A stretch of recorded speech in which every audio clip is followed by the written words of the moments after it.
think it would be very timely to think today about Iraq and what's happened there today when answering the question about the environment and our need, our overwhelming desire to continue to support the growth of fossil fuel as an answer to any of our energy problems whatsoever. In Hague last week, I spoke very briefly about an idea that I'm not endorsing, but I find unbelievably intriguing. We're going to talk about Keystone XL, we're going to talk about fracking, we're going to talk about natural gas, we're going to talk about bringing tar sands and oil down on unsafe Canadian cars that have derailed already numerous times in the United States and that have been banned in Canada. But we're going to use them here to bring this oil down through the park and set up a refinery in Albany that's top secret that nobody's supposed to know about. But we do know about it, and we know that this is not the right answer. You know, I have a friend who's a carpenter. That friend couldn't make a living here in CD21. You know what he's doing now? He's working in Iraq as a carpenter, and he's making tons of money. He makes about $100 an hour.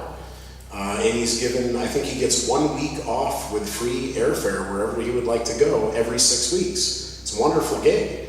And he's working in the green zone. The green zone is what Iraq has become. This is our energy independence that we're talking about right here. It's a corporate multinational mechanism in the middle of someone else's country. That's not foreign policy, that's empire. Again, I use that word because we have to know that that's what we are. And we have to stop being one. The main reason why we think we need to be an empire is because of fossil fuel. We refuse to stop the addiction. And it's time to stop. There are lots of other answers. In Hague, what I spoke about was very simple.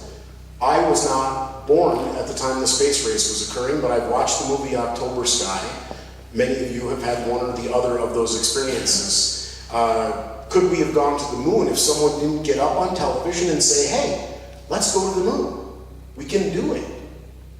Why can't we cheerlead ourselves like that? Why are we stuck and mired in this horrible idea that creating carbon and burning things is the right way to create energy and it's the only way we can do it?